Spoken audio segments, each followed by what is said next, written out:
प्यारे बच्चों, कैसे आप लोग? उम्मीद करते हैं कि मस्त होंगे, तंदुरुस्त होंगे और मन लगाकर पढ़ाई कर रहे होंगे। हम लोग जो है फिजिक्स में इम्पोर्टेंट क्वेश्चन का सीरीज स्टार्ट किए थे। उसमें सबसे पहले शॉर्ट क्वेश्चन को देखे हैं। शॉर्ट क्वेश्चन टोटल 11 क्वेश्चन कराया गया। अगर आप लोग उसको अभी तक नहीं देखे हैं तो डिस्क्रिप्शन में लिंक दिया गया है, वहां जाकर आप उसको देख सकते हैं। फर्स्ट चैप्टर से जो है इससे बाहर शॉर्ट क्वेश्चन नहीं पूछा जा सकता। उसके बाद हम लोग जो पिछले वीडियो में हम लोग डिस्कस किए थे विद्युत द्विध्रुव के कारण विद्युत क्षेत्र की तीव्रता। टोटल वहां 3 केस होता है। विद्युत द्विध्रुव के कारण विद्युत क्षेत्र की तीव्रता जो है टोटल 3 केस में होता है। पहला होता है विद्युत द्विध्रुव की अक्षीय स्थिति में विद्युत क्षेत्र की तीव्रता, दूसरा विद्युत द्विध्रुव की निरक्षीय स्थिति में विद्युत क्षेत्र की तीव्रता, और तीसरा केस होता है विद्युत द्विध्रुव के किसी भी स्थिति में विद्युत क्षेत्र की तीव्रता। विद्युत द्विध्रुव की अक्षीय स्थिति में विद्युत क्षेत्र की तीव्रता का मान क्या होता है, हम लोग उसको अच्छे से डिस्कस कर चुके हैं। अगर आपने अभी तक उस वीडियो को नहीं देखा है तो डिस्क्रिप्शन में लिंक दिया गया, आप वहां जाकर उस वीडियो को देख सकते हैं। आज के इस वीडियो में हम लोग बात करेंगे विद्युत द्विध्रुव के निरक्षीय स्थिति में विद्युत क्षेत्र की तीव्रता का मान क्या होता है, उसका हम लोग आज व्यंजक प्राप्त करेंगे। तो चलिए वीडियो को शुरू करते हैं। हेडिंग है विद्युत द्विध्रुव के निरक्षीय स्थिति में विद्युत क्षेत्र की तीव्रता। सबसे पहले हम लोग को समझना होगा कि विद्युत द्विध्रुव का निरक्षीय स्थिति क्या होता है।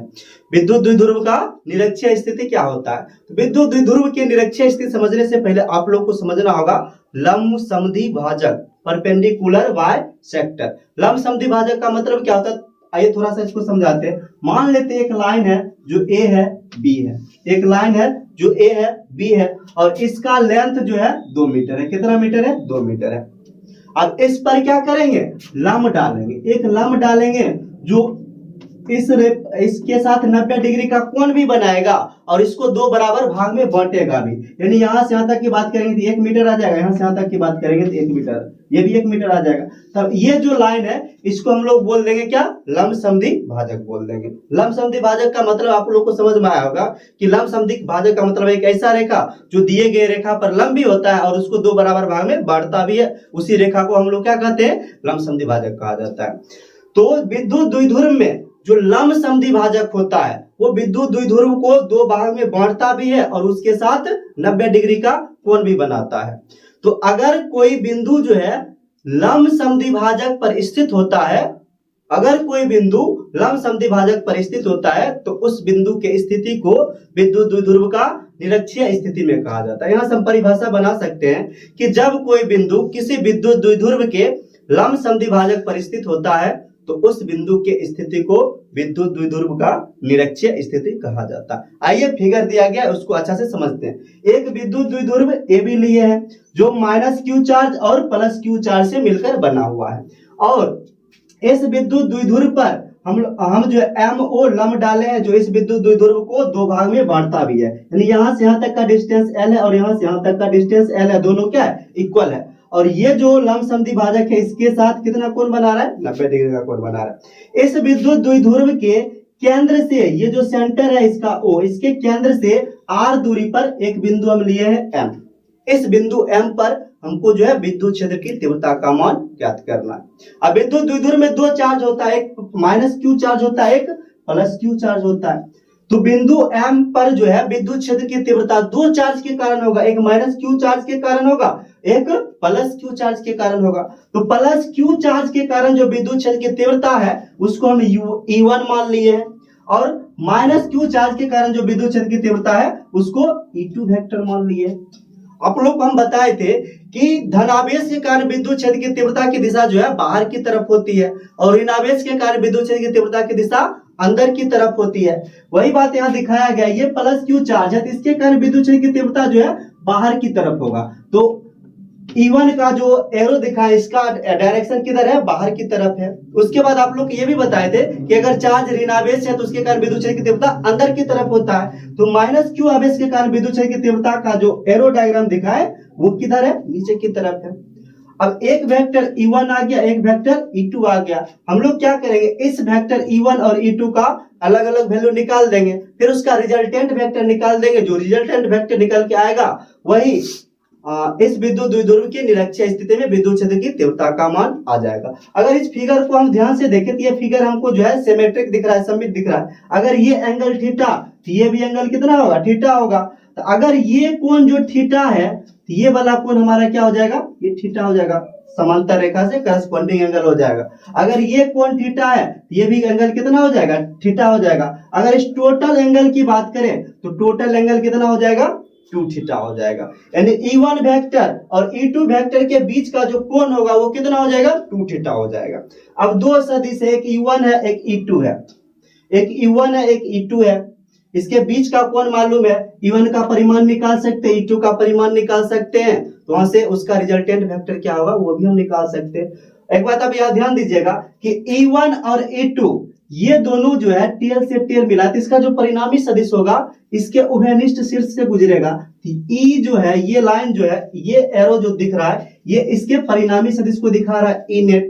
हमको E नेट का ही मान निकालना है। ठीक, उम्मीद है कि आपको ये फिगर जो है अच्छा से समझ में आ गया है। अब आगे करना क्या है, तो E1 जो है इसका परिमाण निकाल लेंगे, E2 का परिमाण निकाल लेंगे और दोनों का रिजल्टेंट वेक्टर हम निकाल लेंगे, तो E नेट का परिमाण आ जाएगा। और यही E नेट जो है इस विद्युत द्विध्रुव के निरक्षीय स्थिति में विद्युत क्षेत्र की तीव्रता का मान हो जाएगा। तो चलिए E1 का परिमाण और E2 का परिमाण निकालते हैं। तो लिखेंगे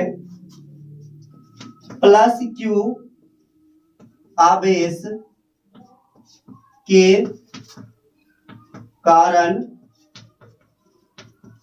बिंदु M पर विद्युत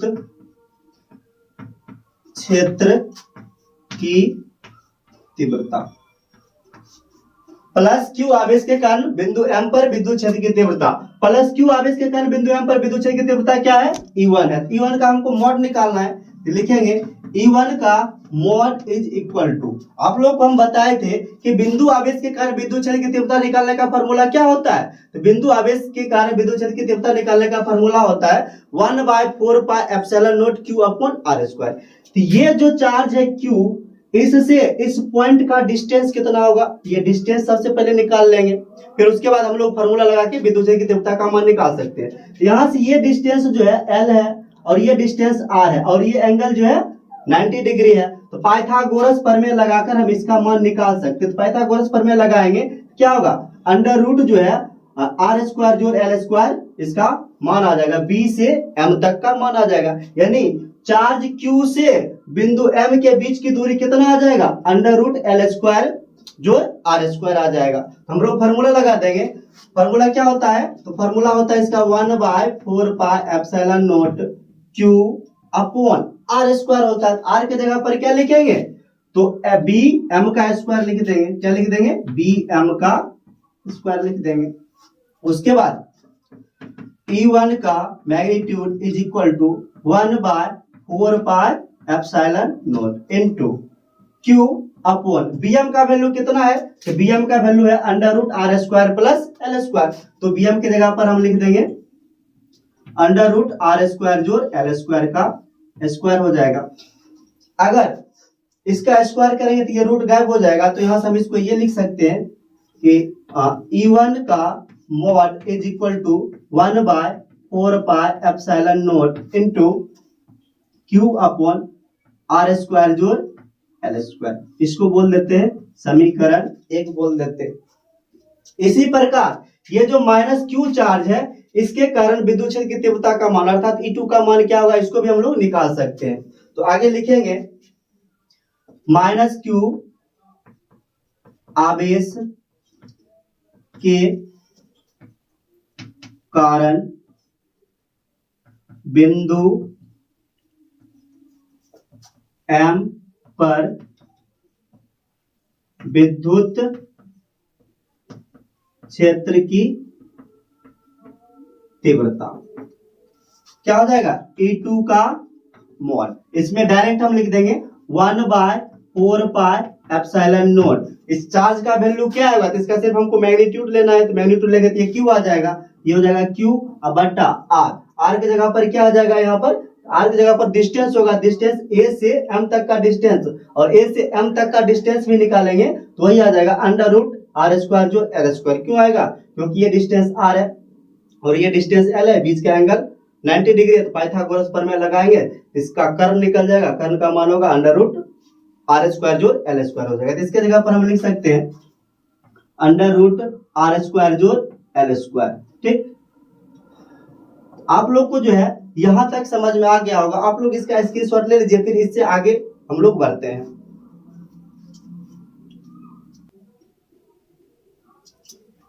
चलिए आगे, ये जो है प्लस क्यू चार्ज के कारण विद्युत क्षेत्र की तीव्रता का मान E1 का मान कितना आया है, तो 1/4πε0 Q अपॉन आर स्क्वायर जो एल स्क्वायर। उसी प्रकार माइनस क्यू चार्ज के कारण बिंदु M पर जो है विद्युत क्षेत्र की तीव्रता का मान है E2 का मान कितना निकल के आया है, तो 1/4πε0 into Q upon R square जो एल स्क्वायर। इसको समीकरण 2 मान लिए। अब इधर ध्यान देना, ये E1 जो है और E2 जो है इसके बीच का कोण कितना है, तो थीटा है। तो E1 और E2 का जो परिणामी सदिश होगा, यही E1 और E2 का जो परिणामी सदिश होगा वही जो है बिंदु M पर परिणामी विद्युत क्षेत्र की तीव्रता का मान होगा। हम लोग लिखेंगे यहां बिंदु M पर परिणामी विद्युत क्षेत्र की तीव्रता, बिंदु M पर परिणामी विद्युत क्षेत्र की तीव्रता वेक्टर E1 तथा वेक्टर E2 के सदिश योग के बराबर होगा।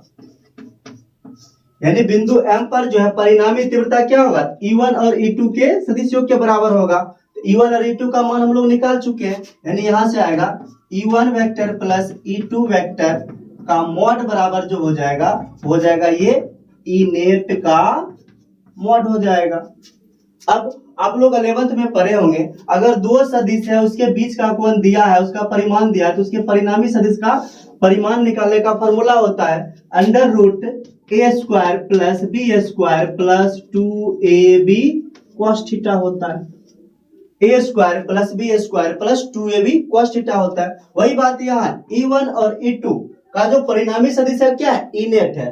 तो E नेट का मान कैसे निकलेगा, इसी फॉर्मूला पर बैठा कर हम इसका मान निकाल सकते हैं। इसका बीच का कोण हमको दिया है, इसके बीच का कोण कितना है, 2 थीटा है, और इसका परिमाण हम अलग अलग निकाल चुके हैं। यहां से क्या आ जाएगा, E नेट का मॉड इज इक्वल टू, हम इसको लिख सकते हैं अंडर रूट E1 के मॉड का स्क्वायर जोड़ E2 के मॉड का स्क्वायर जोड़ 2 E1 का मैग्नीट्यूड इनटू E2 का मैग्नीट्यूड इनटू क्या हो जाएगा, cos थीटा हो जाएगा, इनटू क्या हो जाएगा, cos थीटा हो जाएगा। यहां से हम लोग लिख सकते हैं E नेट का मॉड इज इक्वल टू, अब यहाँ E1 का मॉड कितना हम निकाल चुके, E2 का मॉड कितना निकाल चुके। अगर आप ध्यान से देखिएगा समीकरण 1 और समीकरण 2 में जो है E1 का मॉड और E2 का मॉड, यानी E1 का परिमाण और E2 का परिमाण दोनों क्या है, सेम है। दोनों सेम है तो हम उसको कुछ मान लेते हैं। हम मान लेते हैं यहाँ पर लेट E1 का mod is equal to E2 का मॉड इज इक्वल टू, हम मान लेते हैं क्या है, E है। E1 का mod is equal to E2 का mod is equal to E, यानी दोनों का परिमाण जो E के बराबर है, और इसको हम समीकरण 3 बोल देते हैं। यानी जहां E1 का मॉड है उसके जगह पर हम E लिख सकते हैं, जहां E2 का मॉड है वहां पर हम E लिख सकते हैं।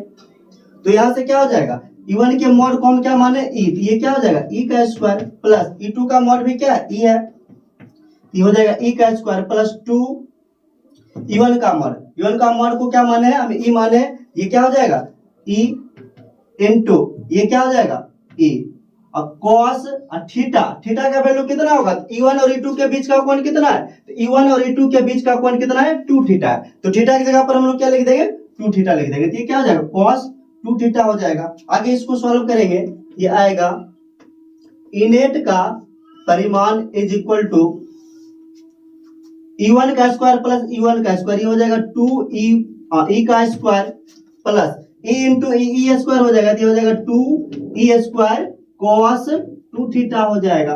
यहां से देखो 2E स्क्वायर यहाँ भी है, तो इसको क्या कर लेंगे, कॉमन कर लेंगे। इसको अगर कॉमन करेंगे तो यहां से ये निकल के आएगा E नेट का परिमाण इज इक्वल टू, कॉमन करेंगे 2e², तो यहाँ बच जाएगा 1 का प्लस, यहाँ बच जाएगा cos 2 थीटा बच जाएगा।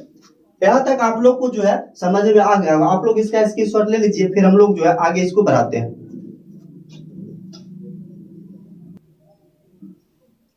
चलिए इसको आगे बढ़ाते हैं। यहां से हो जाएगा इनेट का mod is equal to √2e²। आप लोग जो है मैथ हम पढ़े होंगे 1 प्लस cos 2 थीटा का फॉर्मूला। तो 1 प्लस cos 2 थीटा बराबर फॉर्मूला क्या होता है? ये होता है 2 cos स्क्वायर थीटा, यानी यहाँ पर जो एंगल होता है इसका हाफ हो जाता है। तो 1 प्लस cos 2 थीटा की जगह पर हम लिख सकते हैं 2 cos स्क्वायर थीटा लिख सकते हैं। तो ये क्या हो जाएगा? इनटू 2 cos स्क्वायर थीटा हो जाएगा। यहां से यह जाएगा √2 गुना 2 कितना हो जाएगा? 4e² into cos square theta आ जाएगा। यहां से 4 का वर्गमूल 2 आ जाएगा, e² का e आ जाएगा, इंटू क्या आ जाएगा? cos थीटा आ जाएगा। यहां से इनेट का जो मान निकल के आया है वो क्या आया है? 2e cos theta. इसको समीकरण हम बोल देते हैं 4। अब यहां से क्या करेंगे? तो e का मान तो हमको पता है ही है। अब ये cos थीटा जो इसका वैल्यू निकालना पड़ेगा। तो इसका वैल्यू निकालने के लिए हम चित्र से लिखेंगे चित्र से। अब चित्र में इधर ध्यान देना, ये एंगल थीटा है, ये जो है एक राइट एंगल ट्रायंगल बन रहा है, एक समकोण त्रिभुज बन रहा है। तो लिखेंगे समकोण त्रिभुज MOB में क्या लिखेंगे? समकोण त्रिभुज MOB में, समकोण त्रिभुज MOB में। यहां से cos थीटा बराबर निकालेंगे तो क्या आएगा? तो cos थीटा बराबर आप लोग पढ़े होंगे क्या होता है? cos थीटा बराबर होता है आधार बटे कर्ण होता है। तो ये जो एंगल थीटा है, तो इसके लिए आधार का काम कौन करेगा? OB करेगा। अब कर्ण इसका क्या हो जाएगा? MB हो जाएगा। यानी cos थीटा बराबर हम लोग क्या लिख सकते हैं चित्र से? OB बटा MB लिख सकते हैं, OB बटा MB लिख सकते हैं। यहां से cos theta is equal to, OB का मान कितना है? यहां से OB का मान क्या है? L है। OB की जगह पर क्या लिख देंगे? L लिख देंगे। ये L बटा MB का मान कितना है? तो MB का मान जो है यहाँ से √r² जो L² है। MB की जगह पर क्या आ जाएगा? √r² जो L²। इसको बोल देते हैं समीकरण 5। अब यहां से cos थीटा का वैल्यू उठा के समीकरण 4 में रख देंगे। लिखेंगे cos थीटा का मान समीकरण 4 में रखने पर, cos थीटा का मान समीकरण 4 में रखेंगे तो क्या आ जाएगा? ये निकल के आ जाएगा इनेट का mod is equal to 2e, और cos थीटा की जगह पर ये क्या आ जाएगा? L अपॉन √r² जोड़ L² आ जाएगा। क्या आ जाएगा? r² जोड़ L² आ जाएगा। आप लोग जो इसको यहां तक स्क्रीनशॉट ले लीजिए, फिर आगे हम लोग बढ़ाते हैं।